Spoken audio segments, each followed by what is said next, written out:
Hey, I'm going to get going. Thank you for joining me today. My name is Michelle Amold. I help lead our employer engagement outreach efforts at Parker Dewey.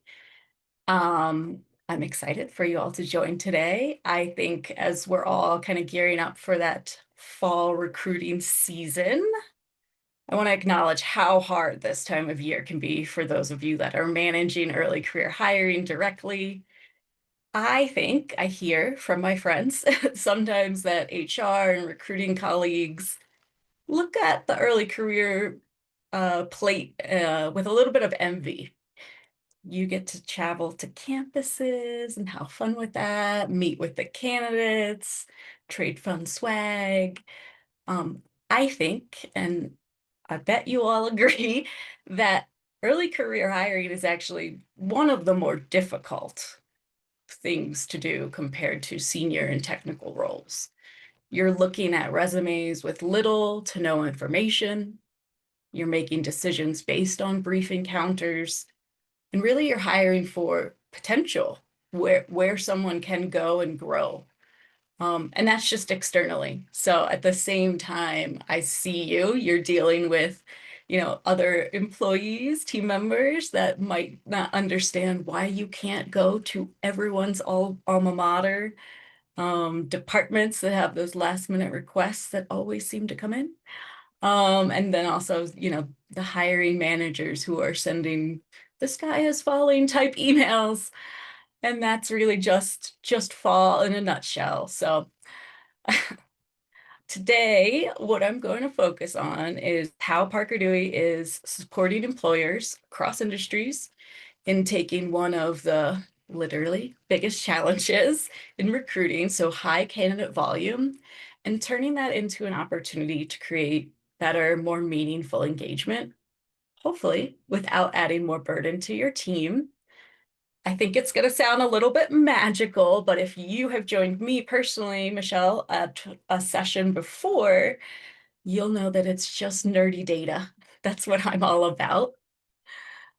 If you do have questions, please feel free to use the chat throughout. I've got a couple team members on the call who might be able to jump in, but otherwise, I'm happy to answer those at the end of the presentation. I am going to keep moving forward. So, whoops, it's here. We'll start with what you already know. High volume does not equal success. A flood of resumes puts your team at risk of burnout, bias, and missed opportunities. This is data as recently as from June. I think a lot of you are seeing much higher numbers for some of your early career roles. When volume is high, the core issue really goes down to quality being harder to see. Your team gets buried in screening, interviews happen just to be fair, and goals like building a diverse, high potential talent pipeline, they can get lost under the pressure just to keep up. I'd love to know in the chat if this is resonating with you. But the truth is high volume recruiting is not just hard on you, the recruiting team. It can be really hard on candidates too. So I wanted to share a little bit about what they're experiencing and data from our annual student sentiment survey. Students heading back to campus this fall are telling us that even if you're not using AI, high volume processes at larger companies, it can feel impersonal, it can feel automated.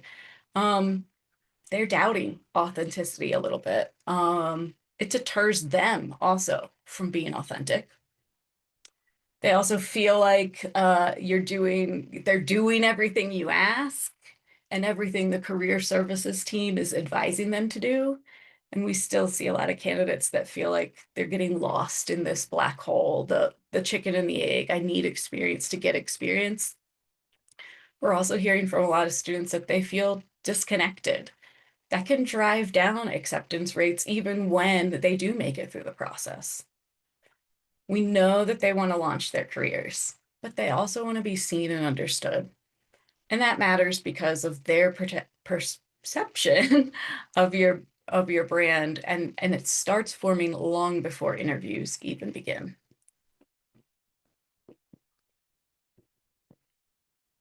I also think about, the students that get ignored or they're ignoring the emails because they're getting so many. They're also getting that high volume. The student who might spend a lot of time researching the role and then, once they accept, realizes it's not a good fit for them. Or maybe they didn't have the skills that they presented during that interview. All that to say and set the stage that, I don't think that our hiring process as a whole, I wouldn't say that the funnel is broken, but there are really clear pressure points that you're especially experiencing with a higher candidate volume. So early career hiring funnel, we're probably all familiar with. Um, the stages are solid: access, engage, assess, convert, start. The pressure points really shift. So right now, everyone joining me today, I'm pretty sure you're not experiencing that access issue. That's not what we're going to talk about today. The real breakdown tends to happen, or that sense of overload tends to happen with how we engage candidates, how we're assessing them, and also how you're keeping them committed through to day one. So we're going to focus on three key moments in that hiring funnel. First, we'll look at how you engage candidates in a way that's building trust and alignment early, and also uncovering those that you might be overlooking. Then we're going to dive into assessing. How are you assessing candidates based on actual fit, not just what's on their mostly blank resume or their GPA? And third, we'll talk a little bit about how you convert and retain top talent, how you can stay connected, especially in those quiet moments between the offer and the start date. And just to set the stage here, I will be sharing real Parker Dewey client data. I have cut out identifying details. I am sharing specific case examples, but I will be keeping it confidential. For those of you who have not joined Parker Dewey at large for a webinar before, I'll just set the stage again, the high-level overview of exactly what we do here at Parker Dewey. So we're helping companies make more confident early career hiring decisions. Our platform enables you to engage students through real work. So instead of relying on resumes or those surface level signals, your team can get insights on skill, motivation, and fit, all before making a long-term hiring decision. So without further ado, here's how a few of our clients have turned this data into actionable insights to optimize their early career recruiting strategy. This first case study, thinking about engagement. When volume is high, it's very easy to assume that you're already connecting with all the right candidates. Of course, you've got a huge pool. In this specific case, our employer was seeing a really frustrating pattern. They were getting strong students to apply, but many were disengaging kind of mid-process. They were turning down final interviews. What's going on here? So the team came to us thinking perhaps there's an employer branding issue, maybe it's compensation. What we uncovered through our pilot was location was the actual kind of big factor. So through our platform, we're able to collect those soft signals on candidate preferences. So things like geographic openness.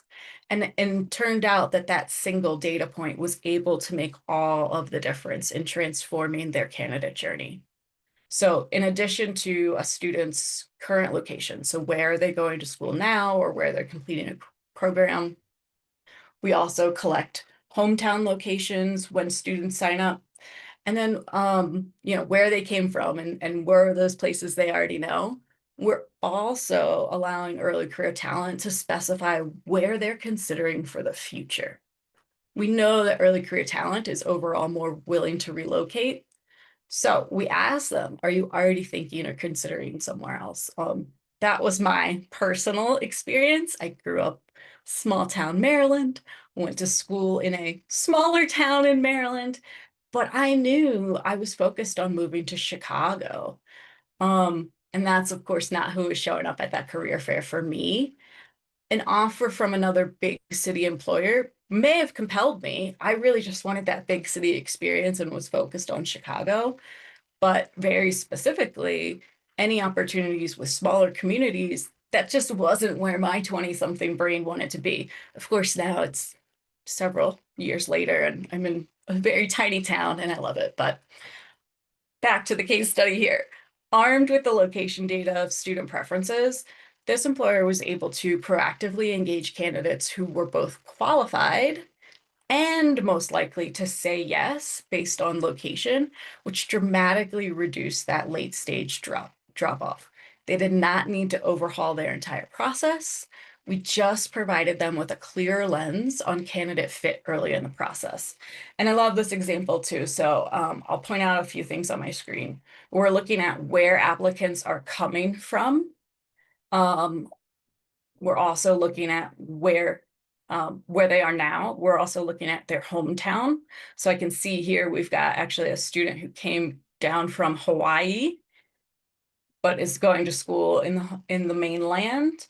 And then I can also see some of this data. We've got a student at Howard Community College, St. Mary's College of Maryland, a Maryland person, woohoo. And I've got this, whoops, whoop, I've got this filtered on folks that are, again, just like me, considering Chicago. And so I've got that match there for our team. If we're recruiting specifically for our office location in Chicago, I'm able to then essentially target and refine my list in those 3 different ways. So what did this employer end up doing with the data? Instead of ramping up branding campaigns or overhauling job descriptions, the team really just made this one simple change. They started looking at this location preference signals and using that to filter candidates for fit and interest right at the top of their funnel. So rather than assuming that every candidate who applies is equally motivated, they shifted to just engaging those who had already expressed interest working in that region, even if they weren't local yet.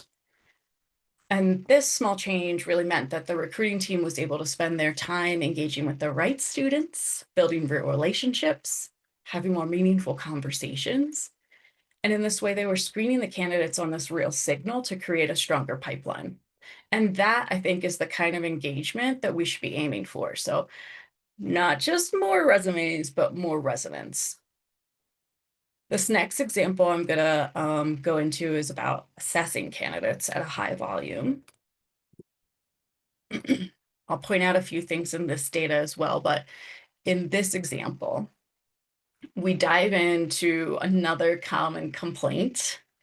You might be getting high volume, but those hiring managers, they're telling you the candidates don't have the right skills, or they never seem to work out, no matter how many times L&D is updating the onboarding process. So when this client came to us, they were ready to try something new after noticing a slow and steady decline from their interview to offer conversion rate.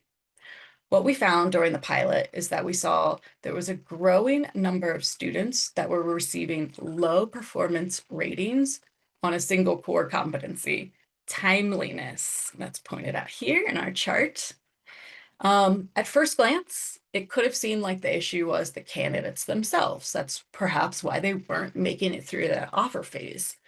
But we're looking at a few things over in Parker Dewey. We're looking at the real skill performance data that's coming directly from hiring manager assessments. And then we're able to spot a new pattern, not just a one-off instance. So when we dug in closer, what we found, it wasn't a candidate problem. It was more of a screening problem. The way they were identifying, qualifying their candidates, we were able to see really strong skills, strong communication, strong presentation, but it wasn't surfacing students who really understood how do you prioritize tasks, how do you manage urgency. And again, it was just something that this employer assumed that their resume filters or the interview process was catching. This was our early indicator that something was wrong, and that could have been, and it turned out it was, the issue with that conversion. So I think where this data is most interesting, not only are we looking at, overall feedback and identifying if and when a problem occurs, we're also asking the students, report on this experience.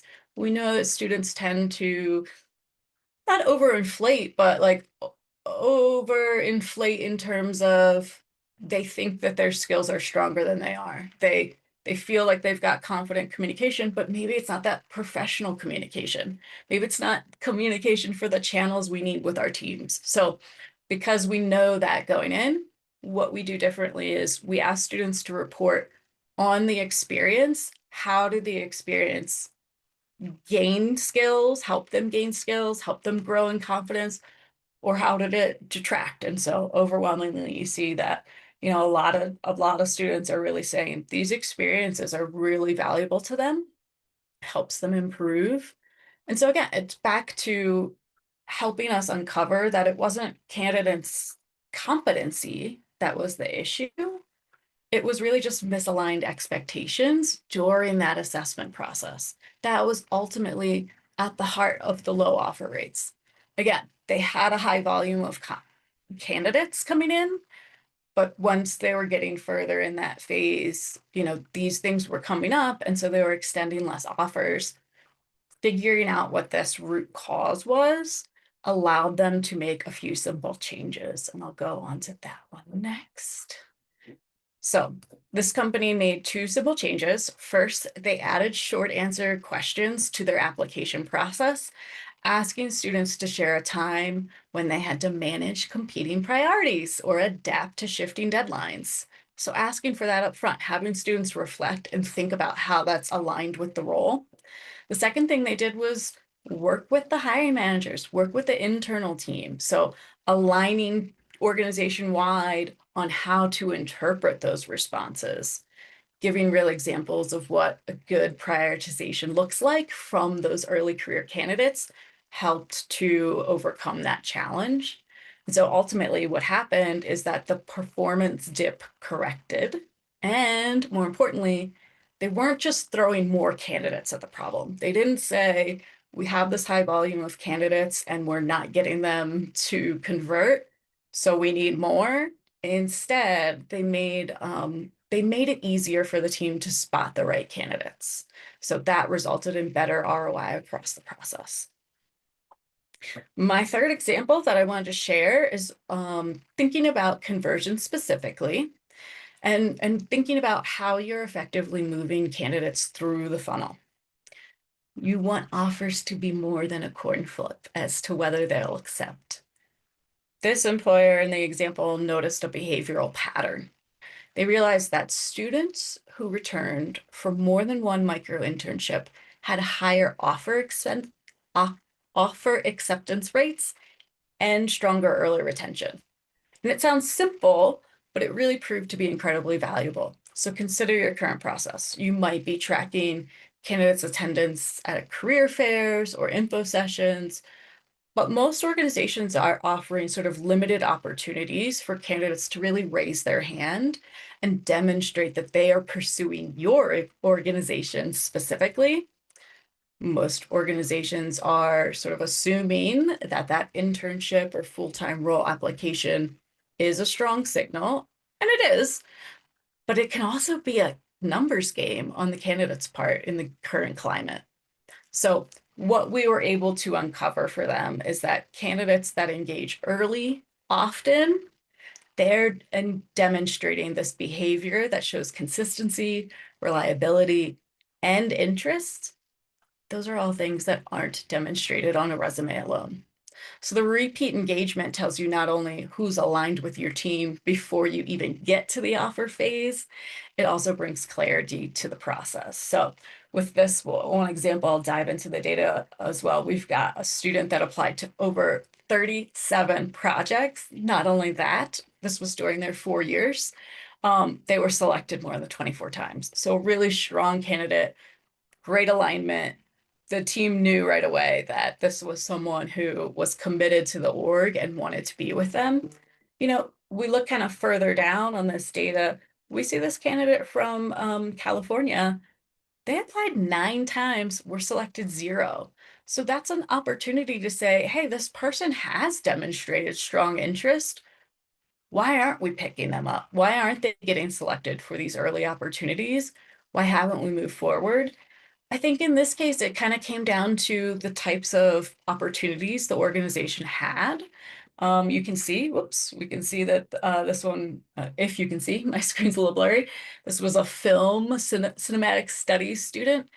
Might have just been applying to roles where the skills didn't fully align. Is this still a candidate worth keeping on the radar for a video editor position on the marketing team if and when that should show up? Absolutely. Again, they've demonstrated that strong interest.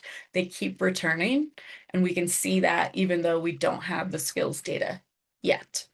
So, what I think really stands out in this example, it's not just a volume of data problem, it's a type of data situation. So looking at candidate preferences, understanding repeat engagement, and looking at follow through as well. Those are all small signals that end up making a really big difference, but they're nearly impossible to collect through resumes, basic applications, and short interviews alone.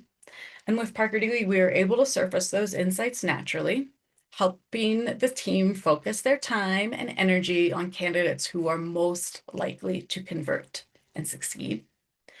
And as you probably know, when you can better predict who's going to say yes, you're able to invest more time in the right candidates. And that frees you up to decide if and how you want to nurture others who might be strong interest with R9, but might not have demonstrated the right fit just yet. Okay, those are my three big examples I wanted to go through. You might be saying, again, this sounds magical. We're heading into fall, Michelle. I don't have time to launch something new. I get it. And that's exactly the point. The pilot program with Parker Dewey doesn't require you to change your process, redesign your systems, or retrain your team. You can start small. Just one manager, one department, one role. What you'll get is real performance data, these early fit indicators that I've discussed, and candidate insights all in just a few weeks. And more importantly, we're going to give you the data that you can act on when you're, ready to dust off your strategy and examine how fall really went. Let everything run, let it settle. And it's not about doing more. It's about doing things smarter. So with your team, with the resources you already have, let's figure out those opportunities where we can uncover root causes and make adjustments throughout the process. So I am going to just share again, here's where transformation can look like at a glance. In the before version, everything's feeling like a gamble. You're getting resumes that you can't necessarily trust. Interviews you're hoping are worth it. Candidates who ghost.